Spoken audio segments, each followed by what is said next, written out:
Hello friends, आज हम पढ़ने जा रहे हैं पीवी शैली और यहाँ पे हम पीवी शैली के मेन पॉइंट्स जो की पॉइंट्स होते हैं वो पढ़ेंगे। आपको ये पढ़कर पीवी शैली के बारे में मोटा मोटा आइडिया लग जाएगा कि उनके बारे में क्या चीज़ फेमस है और क्या चीज़ पेपर में पूछी जाती है। तो यहाँ पे आपको जनरल आइडिया मिल जाएगा और ये वीडियो आपके लिए बहुत हेल्पफुल रहने वाली है। तो चलिए वीडियो को स्टार्ट करते हैं, पूरा देखिएगा। पीवी शैली फर्स्ट है, वेयर डिड शैली settle and wrote his best poetry. शैली कहाँ पर सेटल हुए थे और उन्होंने अपनी बेस्ट पोइट्री कहाँ लिखी थी? तो शैली पीसा में सेटल हुए और सबसे अच्छी पोइट्रीज अपनी वहीं पर लिखी है इन्होंने। नेक्स्ट है, Shelley was rusticated in 1811 along with his fellow Thomas Jefferson Hogg for writing. Shelley और उनके जो फेलो थे, उनके जो दोस्त थे, मित्र, थॉमस जेफरसन हॉग, दोनों को ही कॉलेज से 1811 में यूनिवर्सिटी से रस्टिकेट कर दिया गया था, निकाल दिया गया था। किस वजह से, क्यों? क्योंकि उनका एक वर्क था द नेसेसिटी ऑफ एथीज्म। यही वर्क लिखने की वजह से उन्हें निकाल दिया गया था, रस्टिकेट कर दिया गया था।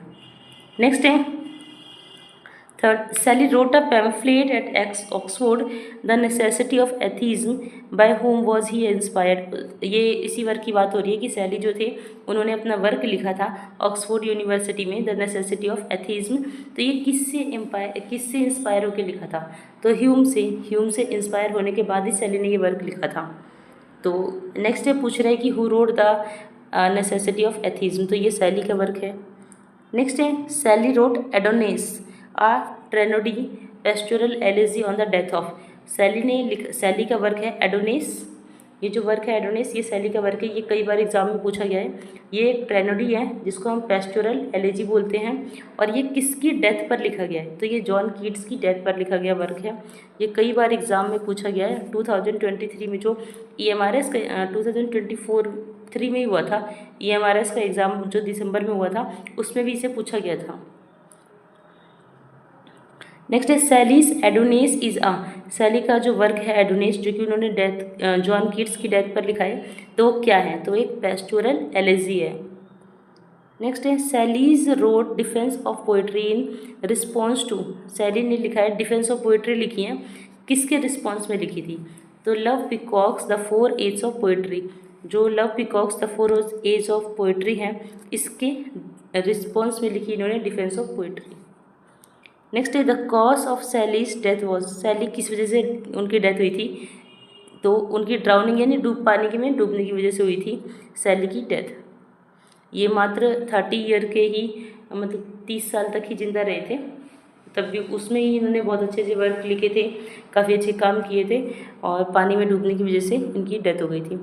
Who called Shelley a beautiful but an ineffectual angel beating in the void is his luminous wings in vain. किसने शैली को कहा है कि ये एक ब्यूटीफुल इनफेक्चुअल एंजल हैं, लेकिन अपनी जो पंख है वो बेकार में ही फड़फड़ा रहे हैं? तो ये कहा था मैथ्यू आर्नोल्ड ने। Who termed Shelley's as melopoeic. Shelley को मेलोपोइक किसने कहा था? तो ये आर्नोल्ड ने कहा था, मैथ्यू आर्नोल्ड नहीं।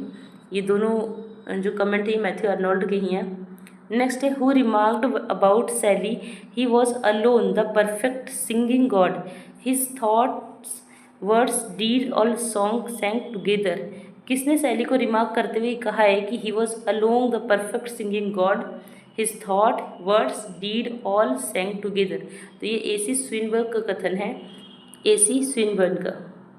नेक्स्ट है, Shelley said while referring to Adonis. Shelley ने जब एडोनिस को रेफर कर रहे थे तब उन्होंने कहा था कि I have dipped my pain in consuming fire for his kids destroyers. मतलब जिसने भी किड्स को डिस्ट्रॉयर किया था, मतलब बर्बाद किया था, तो उन सब के लिए इन्होंने क्या किया कि I have dipped my pen, मतलब मैंने लिखा है एकदम, कहते हैं ना एकदम कि महीनता से लिखना, तो उन्हीं को कोट करते हुए लिखा है। तो हु वर द डिस्ट्रॉयर, तो ये जो कीट्स के डिस्ट्रॉयर थे वो कौन थे, किसने डिस्ट्रॉय किया था कीट्स को? तो the editor of Blackwood magazine, ये एक मैगजीन थी, इसने ही जो कीट्स की एक पोएम थी एंडीमियन जब आई थी, तो उसी की वजह से कीट्स को काफ़ी क्रिटिसाइज़ किया गया था और कीट्स की तबीयत वगैरह ख़राब होने लगी थी। तो उसी को ध्यान में रखते हुए उन्होंने ये कहा है, एडोनिस में ये लाइन लिखी है। नेक्स्ट है which of these poems by Shelley is written in blank verse. Shelley की कौन सी पोएम ब्लैंक वर्स में है? तो द सेंसी जो है ये ब्लैंक वर्स में है। Which one of the following plays is by Shelley. Shelley का कौन सा प्ले? तो द सेंसी। नेक्स्ट है, आगे बढ़ेंगे। Which of these was written by Shelley. Shelley के द्वारा लिखा गया वर्क है a defence of poetry. Next है Prometheus unbound is a. Prometheus unbound जो सैली का वर्क है ये क्या है? तो ये लिरिकल ड्रामा है। नेक्स्ट है Shelley dedicated his the Revolt of Islam to. Shelley ने जो डेडिकेट किया है, मतलब सैली का ये जो वर्क है द रिवॉल्ट ऑफ इस्लाम, तो ये किसको डेडिकेट किया है? तो मैरी को। मैरी इनकी वाइफ थी, मैरी गॉडविन। नेक्स्ट है how many cantos are there in revolt of Islam. Revolt of Islam में कितने कैंटोज हैं? तो इसमें 12 कैंटोज हैं। नेक्स्ट है Shelley dedicated his the sensi इन्होंने किसको डेडिकेट किया है? तो द ले हंट को। Next how many parts are there in Shelley's the sensitive plant. इनका जो वर्क है द सेंसिटिव प्लांट में कितने पार्ट हैं? Living, conclusion. तो कंक्लूजन को छोड़ देना है, उसके अलावा कितने पार्ट है? तो 3 पार्ट है। नेक्स्ट है what is the subtitle of Shelley's Alastor. Shelley के अलास्टर ये एक वर्क है, इसका सब टाइटल क्या था? तो इसका सब टाइटल है the spirit of solitude. Next है from which source did Shelley get the idea of writing the Prometheus unbound. Shelley को जो आइडिया आया था प्रोमीथियस अनबाउंड लिखने का, वो कहाँ से आया था? तो एस्चलिन स्मिथ से आया था, एस्चलिन स्मिथ। नेक्स्ट है how many acts are there in Shelley's lyrical drama Prometheus Unbound. Prometheus unbound जो इनका वर्क है उसमें कितने एक्ट हैं? तो 4 एक्ट हैं। ये एक लिरिकल ड्रामा है। नेक्स्ट है Shelley's Ariel to Miranda was inspired by Shakespeare's the Tempest. Shelley का जो वर्क है एरियल टू मिरांडा, ये किससे इंस्पायर्ड है? तो ये शेक्सपियर के वर्क द टेम्पेस्ट से इंस्पायर है। नेक्स्ट है the following lines are taken from. ये जो लाइन्स है ये कहाँ से ली गई हैं? If winter comes can spring be far behind. अगर विंटर आता है तो उसके बाद स्प्रिंग भी आती है, तो ये किसने कहा है? तो ode to the west wind. Next है what is Shelley's O world O life O time. ये एक वर्क है इनका O world O life O time, ये किसने कहा? क्या है ये? तो ये एक लिरिक है। नेक्स्ट है सैलीज मास्क ऑफ एनार्की। सैली का जो वर्क है मास्क ऑफ एनार्की, ये क्या है? तो ये एक तरह का सटायर है। नेक्स्ट है which of the following is सैलीज autobiographical poem.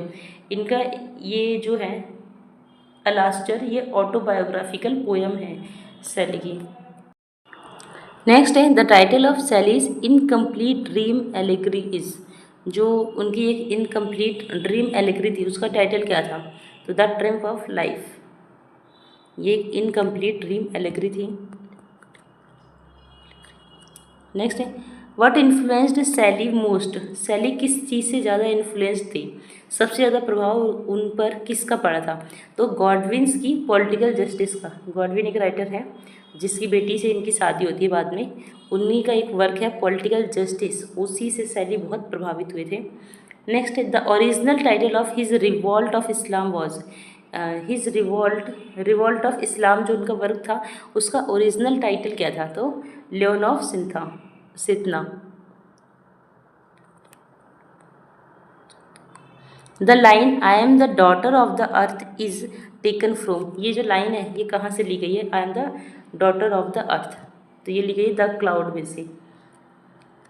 Next है the following lines are taken from. ये लाइन्स कहाँ से ली गई हैं? Life may change but it may fly not.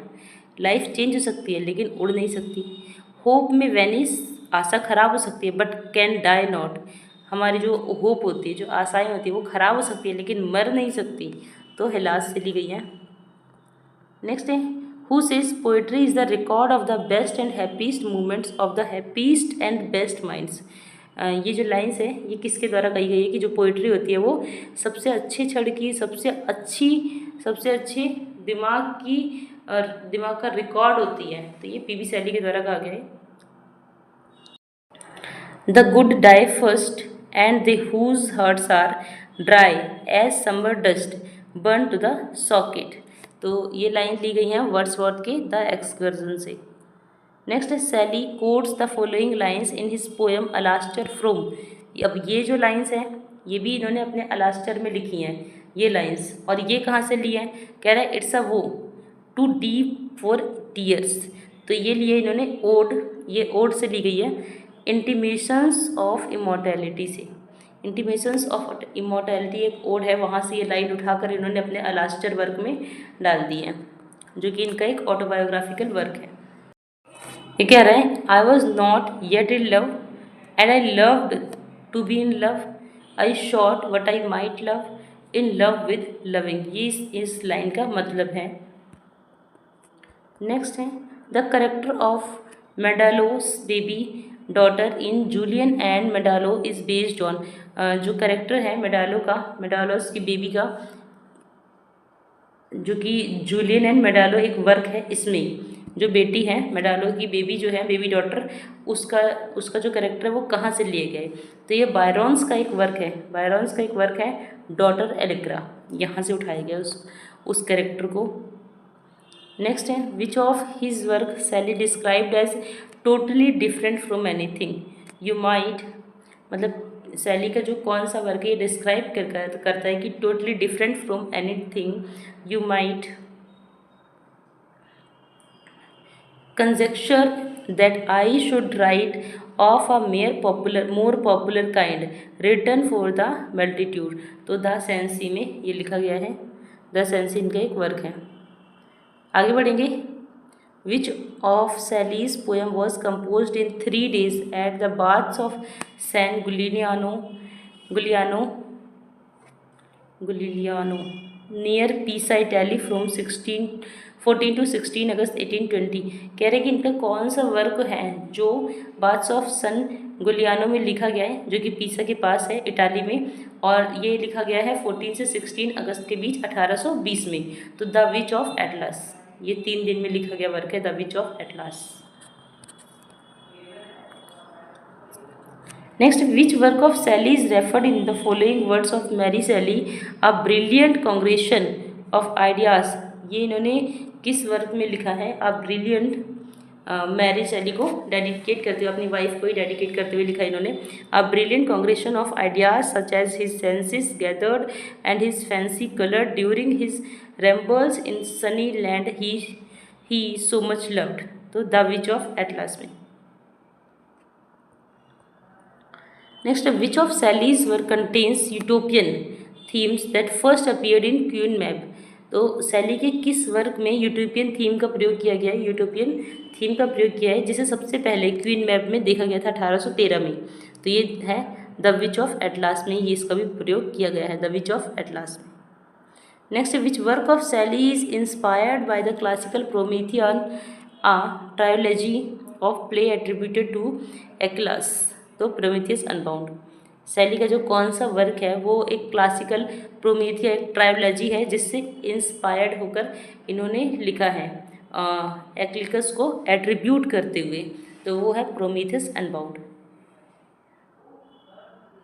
Next which work of Shelley has been called among the sacred books of the world by William Butler Yeats. तो इनका जो कौन सा वर्क है जिसे कहा जाता है, जिसे कहा गया है कि among the sacred books of the world, मतलब कि इसको दुनिया की सबसे पवित्र किताबों में से रखा जाता है, और ये कहा गया है विलियम बटलर यीट्स के द्वारा, मतलब W.B. यीट्स के द्वारा ये लाइन कही गई है। तो ये प्रोमेथियस अनबाउंड के लिए कही गई लाइन्स हैं, इसको एक पवित्र वर्क कहा गया है। The following lines form a part of सैलीज। ये जो लाइन्स है ये सैली के किस वर्क से ली गई हैं। The world is weary of the past, O might it die or rest at last. ये हलास से ली गई हैं। Shelley regarded one of his works as least imperfect. Shelley का कौन सा वर्क जो है वो जिसको लीस्ट इम्परफेक्ट कहा गया है। In a 5 June 1821 letter to John and Maria Gisborne Shelley wrote about the work. It is a highly wrought piece of art, perhaps better in point of composition than anything I have written. The work was Adonis। सैली ने इस work को कहा है कि मैंने जितने भी work लिखे हैं शायद ये उन सब में सबसे अच्छा वर्क है। तो ये किसको कहा है, तो लीस्ट इम्परफेक्ट कहा है इसको, तो ये एडोनिस को कहा है, जो कि इन्होंने ये जॉन कीट्स की डेथ पर लिखा था। Shelley mentions the following figures. Russia, Francis Bacon, sorry Rousseau बोल रही हूँ, रूसो है ये, रूसो की स्पेलिंग लिखी हुई है, रसिया नहीं है ये, Rousseau, Francis Bacon, Plato and Napoleon Bonaparte in his work the triumph of life में इन्होंने इन सब फिगर को मेंशन किया है। रूसो को, फ्रांसिस बेकन को, प्लेटो को एंड नेपोलियन बोनापार्ट को अपनी द ट्रिम्फ ऑफ लाइफ में इन सब फिगर्स को मेंशन किया है। Next, while composing this poem Shelley had the Peterloo massacre of August 1819 in west mind. जो जब इस पोएम को, कौन सी पोएम ऐसी थी जिसको कंपोज करते वक्त सैली के माइंड में, सैली जो थे वो पीटरलू मैसेक्रे में थे अगस्त 1819 में, तो ode to the west mind के समय। In which work Shelley mentions Ariel, Miranda, Prospero and Ferdinand the famous character of Shakespeare's play the Tempest. और ये सारे जो कैरेक्टर थे ये शेक्सपियर के द टेम्पेस्ट से उठाए गए हैं। तो ये इन्होंने कहाँ पर मेंशन किया है सैली ने टू अ लेडी में विद अ गिटार। ये इनका वर्क है जिसमें इन्होंने इन कैरेक्टर को मेंशन किया है, और ये कैरेक्टर जो है ये शेक्सपियर का एक प्ले है द टेम्पेस्ट, उसके हैं। आगे बढ़ेंगे। Which of these poems wears a preface by Leigh Hunt. किस पोएम को प्रेफेस दिया है ले हंट ने, मतलब किसका प्रेफेस ले हंट ने लिखा है। द मास्क ऑफ एनार्की का, द मास्क ऑफ एनार्की।